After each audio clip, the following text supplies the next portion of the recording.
So you went to Vietnam. Yes, sir. Were you as a strike force, or were you? What was the role that you played in Vietnam? What role did you play?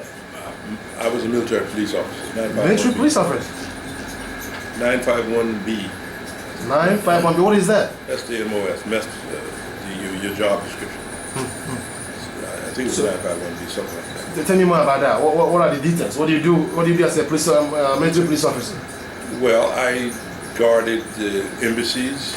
This was in 1964, 65. I guarded the embassy. I guarded hospitals. I guarded casket depositories where they had caskets for the dead soldiers, or at least the containers. So they would ship it back home. Guarded all those kind of traffic control points, directing traffic, and those types of things. Yeah. So apparently, for how long were you in the police force? How many years? You mean in New York? The police force in New York City, yeah. I mean, 17 and a half years. So now have you almost 20 years. Yeah, the reason why it was not 20 is that I had an injury. Injuries, okay. All right. I was not discharged, but I was retired because of an injury. When did you join the IMCR, Institute for Mediation and Conflict Resolution? Well, and how did it begin? Do you have a history of the agency? No. Okay. What happened is that after I came out of the military, the most logical thing to do, I guess, was to try to find a job in police work. And so that's how I ended up in the police department. And I spent, as I said, 17 and a half years there. And then I retired in 1985 at 44 years old, and I still had to go back to work. So usually when police officers retire, or any other agency similar to police officers, you have associations that help find work if needed. And so I had contacted the Policemen's Benevolent Association and seeking job opportunities, and I was referred to a person by the name of Hoffman at 144th Street and Convent Avenue to a place called the Institute for Mediation and Conflict Resolution. And when I went there, I discovered that the person that I was told to see was a friend of mine, that we had gone through the police academy together. And so it's almost like I had a job automatically. Wow. A lot of people, including me, speaking to you, you are my teacher, having yourself and Dr. Slade, congratulations to him. You taught me at Columbia University in terms of mediation, and I feel privileged to be interviewing your reporters. And the agency has come a while. The agency has contributed to the community. Do you think fulfilled working in IMCR, or are there other goals to accomplish? How do you assess it? Well, the Institute for Mediation and Conflict Resolution was started nearly some over 40 years ago by a group of young lawyers, movers and shakers like Percy Sutton, Basil Patterson, George Nicolai,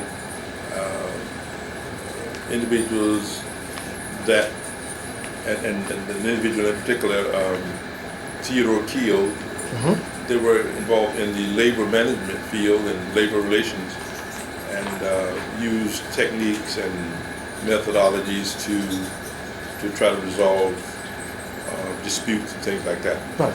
And so they all got together, and they were given a grant by the Ford Foundation to see if the things that they were doing in the labor management field could be used at a community level to help resolve community disputes. And so the Institute for Mediation and Conflict Resolution was started around 1975, perhaps first in the country, perhaps first in New York State, New York City. And I think we've been successful. At least we're still here. And success is measured in many different ways. I attended a breakfast given in honor of Theodore Keel, who I mentioned earlier, who was one of the founders of IMCR. Okay.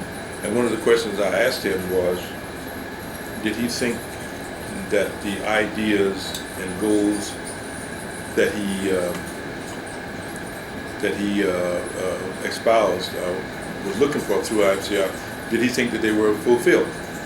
And he said, just look around the room. So there were about 100 people there that had responded to this breakfast. Wow. From different areas of mediation. And he said, in essence, that yes, it was a success. So even that and personal stories, right. feedback that we get, we are pretty successful. I appreciate it. And having seen your success within the communities and New York City or the United States in particular, do you have a plan, your agency, IMCR, do they have a plan to expand it and so you can go internationally? Can you become an international agency? Yeah. What do you think? Of course. Mr. Stephen Slade, as you mentioned, who was a wonderful teacher, wonderful person as well. Has taken the training methodologies and whatnot in places like Nicaragua. He recently set up 4 mediation centers in Nicaragua. Okay. He's been to Ecuador to help set up some type of mediation centers there.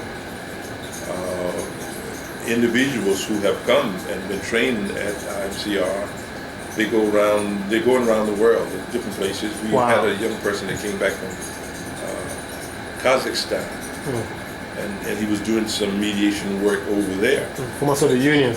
Yes, and he sent us a card back and told us what he was doing.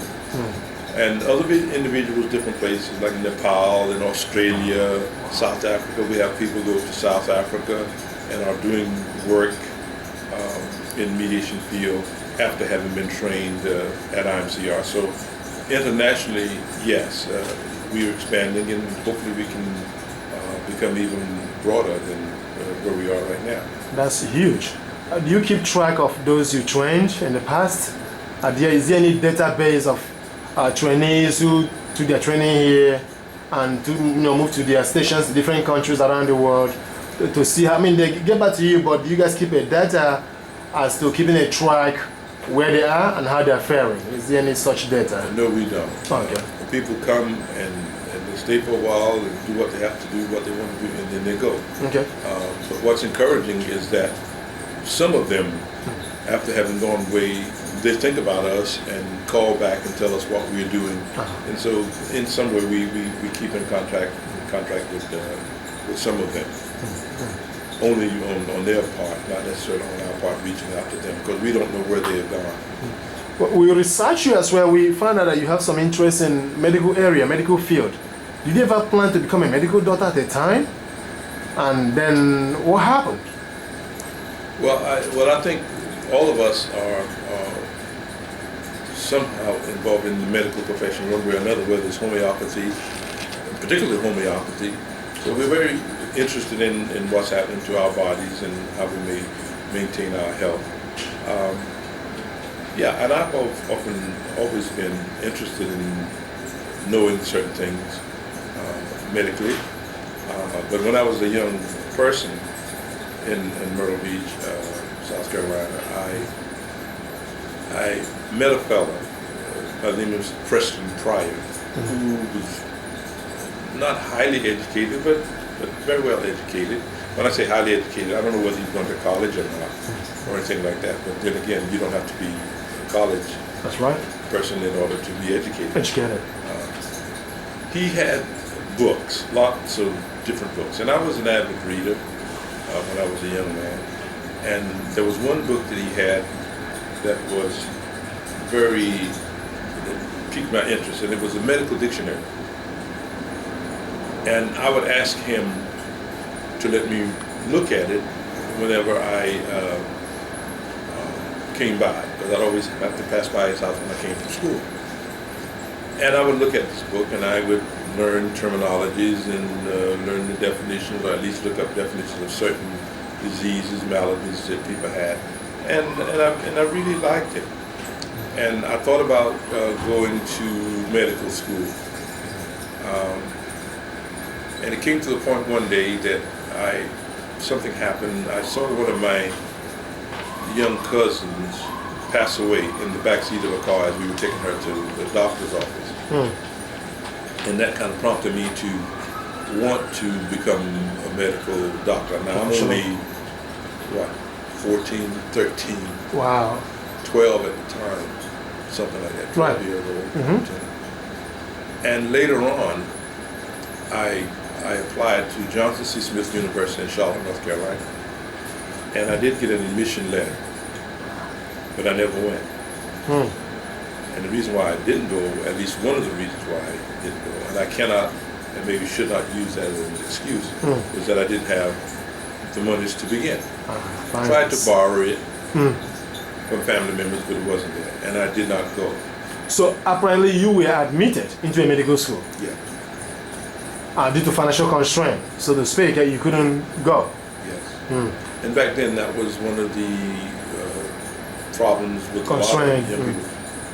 No monies. But then again, it depends on the individuals. I've heard of individuals who had no money, but yet were determined to get the education that they wanted, and they would not allow the circumstances to keep them from getting it. And they were successful. So, I mean, even young people today who may be striving to do things, you can't let your circumstances dictate your life, because you're greater than your circumstances. You are greater than your circumstances. Yeah. Ladies and gentlemen, Republic reporters here in New York City interviewing Titus Rich Jr. When you were speaking, explaining, your background, you mentioned when you were young. And then I also see your name, you have Titus Rich Jr. Do you remember your childhood parents? Do you remember your dad, your father? Who are they? Well, my mother was a young lady. She gave birth to me when she was like 17 years old. Unmarried, as many young people are. Teenagers do. My father was a young man of about 18, 19. And they met up somewhere, perhaps in Myrtle Beach. Now, Myrtle Beach is a resort town. Okay. Has been for a long time. People who work in the fields and places like that, on the weekends they would come to the beach. We had about 2 miles of two blocks of beach that blacks were allowed to go to, out of about 21, 30, 40 miles. Of beach. At the time? At the time, we only had about 2 blocks. Okay, so you're going back to the segregation era, basically. Okay. Is that part of the Jim Crow? Is that part of? Okay. Most definitely. Okay. So they probably met up down places like that. Okay. And so I'm the product of that. And would that be considered baby boomers era, or that wouldn't? Yeah. Does that fall into baby boom? I'm a little bit earlier than that. Earlier than that, okay, I'm sorry about that. Maybe about a couple, 3 years, maybe 5 years. Before the baby boom. 1942. Right. If my reasoning is correct. Sure. But I'm just glad to know that I'm still here. I'm still here. So your mom, what's her name, your mom? My mom's name was Bernice Carter. Bernice Carter. She later became Bernice Watson. Bernice Carter was. She was a Carter. Her maiden name was Carter. Right. Yeah. How did you get your name, Titus Rich Jr.? How did that name come about? Well, actually, my name is Titus Rich Jr. Carter. And I discovered that when I was around 65 and applied for Social Security and needed a birth certificate. And I'd gone by Titus Rich Jr. all my life. But what had happened, I guess my mother kept my father's name in the middle and put Carter on the end, because being an unwed mother, that's the way it usually happened back then, and maybe still today. So my father was a Rich from out of Bennettsville, South Carolina, down the road, maybe less than 50 miles, I guess. Do you think she loved your father? I'm sure that she did. Did she often talk about him? I mean, why growing up? Because it seems she always told me about him. She always referred to him as She had a stroke when she was very in her 40s, and she couldn't talk very well.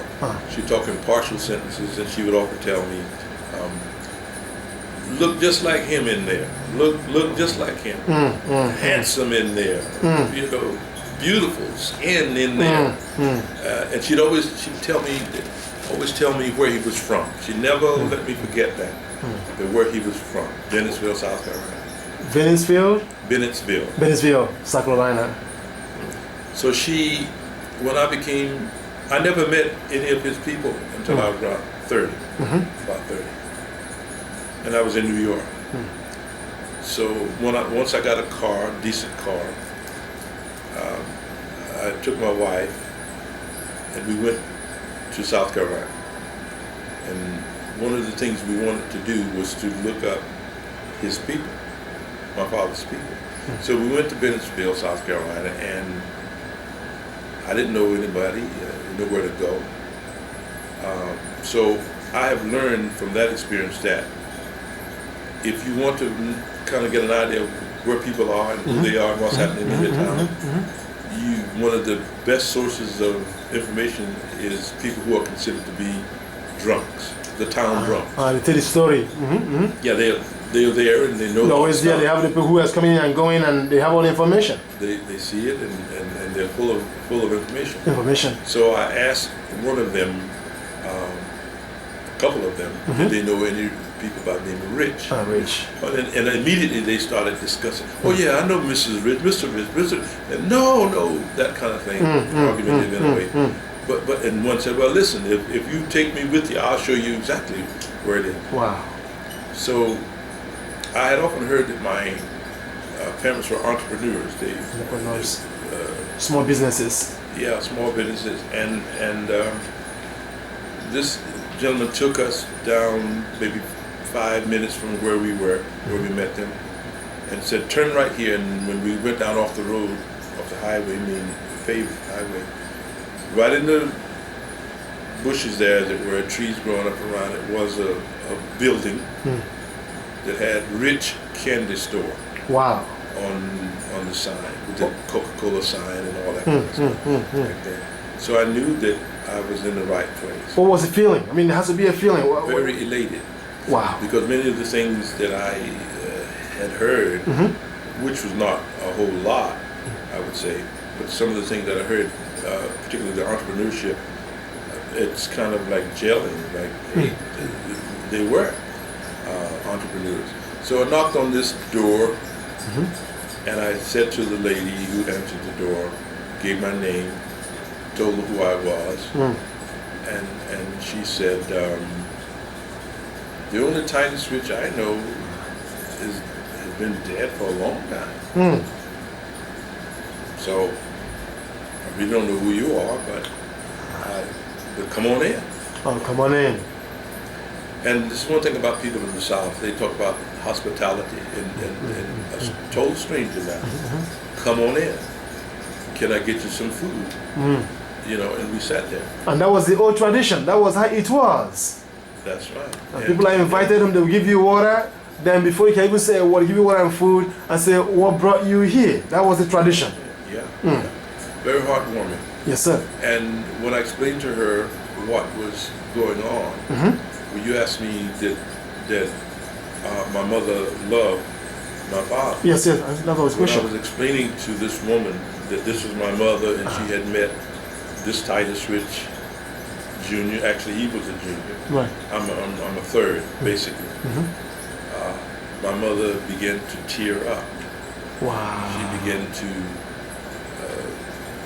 want to cry. So basically you travel with your mom, is that correct? Yeah. And who else? Just you and your mom and my wife. And you and your wife. Yeah. Did you look at your wife? What was her reaction? Well, we were, even though we didn't say anything, we could see that it was a very emotional moment for her, and I'm sure. And for you too. I mean, that would be touching. It's a very touchy spot, which actually trace your roots, because people have to know where they're coming from, for them to know where they're going. I think that was a huge discovery for you. Definitely. In terms of your family genealogy and lineage. Definitely. Because if you, like as you said, if you don't know where you came from, you don't know where you are, and you certainly don't know where to go because these things basically not necessarily straight They work line, together, absolutely. but they're guiding. That's a link. tools. Yeah. Yes, sir. So my mother was, excuse me, kind of tearing up, and the woman, her last name was Bingham, and she said, "Let me make a call." And she called a lady by the name of Viola Bingham. Viola? Viola. And she Viola. explained to her that I have this young man here who says he's Titus Rich, and the only Titus, I'm telling him, the only Titus Rich I know died years ago, and he says he's the son of this Titus Rich that died. And she said that this Viola Bingham said, "I'm coming over." Which year was this? You remember? Ooh, this was quite a few years ago. 30. I was 30 years old. I'm 71, so I'm 41. Like 41 at the time. 41. 41, okay. 41 years old at the time. You're still young. And you And, still look young. I said I didn't see anybody, didn't know of them until I was around 30. But Sure. I must have been around 40 Well, okay. or 41. So the lady came over, and I later found out, even at that time, that this Viola Bingham was actually my father's sister. Wow. Her name was Viola Rich. Wow. She passed away about 4 years ago. I also learned that there were two other sisters in Brooklyn. Relatives of yours. Two of my father's Relatives. sisters lived in Brooklyn, Okay. and I discovered that one of them I had seen after I met them and began to correspond and visit them. Right. I had seen her before when I was on the police force. When I was working right near her house, I had seen her. Of course, then I didn't know Who she was, yeah. So this one, her name was Leah Smith, Leah Rich Smith. She passed away about 4 years ago also. And there's one sister left, who's still alive now, and her name is Maud. I can't remember Maud's last name, Okay. but she's here someplace in Brooklyn. Sure. I see her once in a while. And I have lots of cousins still here. Do you sometimes feel connected to your father? Is there a fatherly feeling, and do you miss your father? Do you miss him? Oh yeah. I've often heard people say that you can't miss what you've never had. Tell me more about that. What does that mean? That's, Can't miss what you never had. but it's not necessarily true. I did have a father, evidently, That's right. because I'm here, but I miss the physical presence Physical of, presence. of having him and having been around him, because he died before I was born. He died 4 days before I was born. I was born in May 15, 1942. He died May 11th, 1942. So he was Titus Rich Jr. or he was Carter? He was actually Titus Rich Jr. Jr. So he's supposed to be taught. Because his father was Titus Rich Sr. Okay. He's Junior.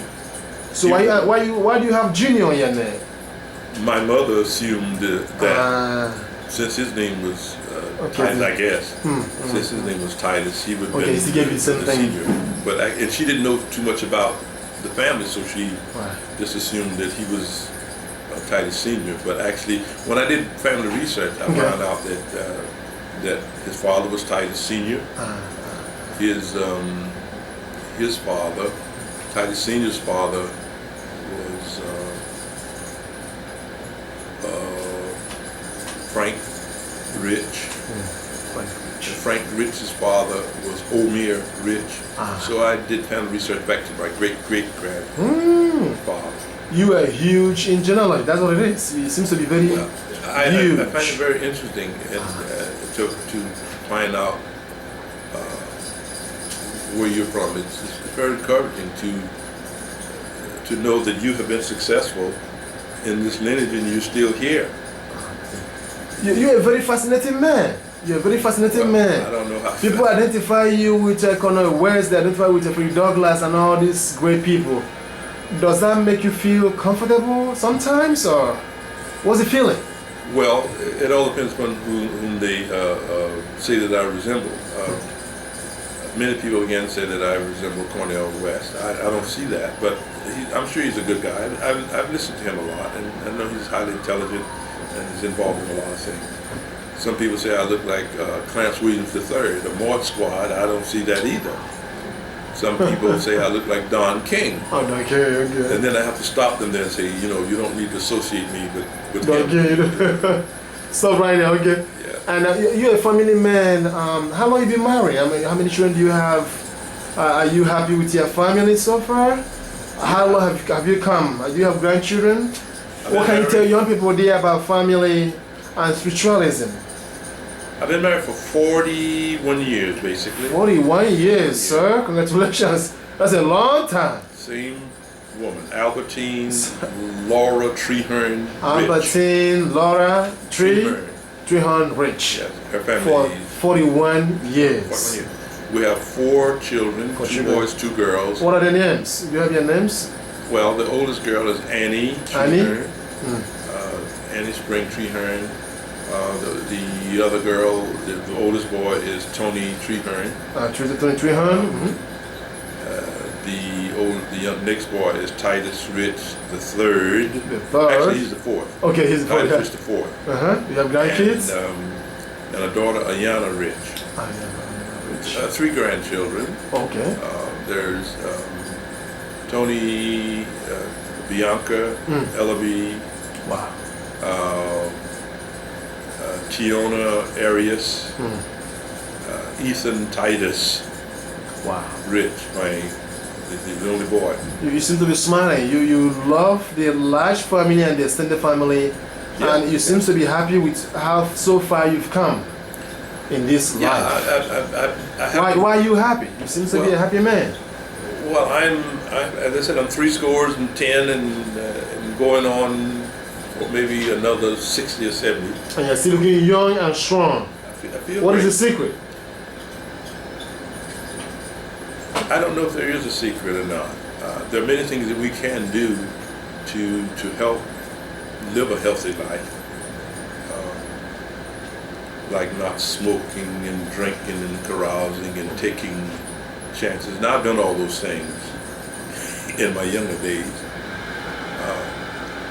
but they were cut out years ago when I became a Christian. I stopped a lot of stuff. And I think that changing lifestyles help prolong life. As a matter of fact, I do know. If you can change your lifestyle for the better, it helps prolong life. And it's been proven that people usually live longer when they live a more healthier and more pleasant lifestyle, rather than taking risks and doing all kinds of things that are not too good for the health. What is your plan in the next 10 years, in the next decade? What do you want to do? I mean, in terms of IMCR, in terms of your life, do you consider yourself fulfilled? Do you think... No, I don't think that I will ever be fulfilled, because I think... Why? Why do you say that? There's always something that I want to do. There's always something that I can do. I may not do, and I know I will never be able to do all the things that I want to do. But my philosophy in that area is I try to do what is necessary. Because there have been many things that I've done that I really didn't want to do.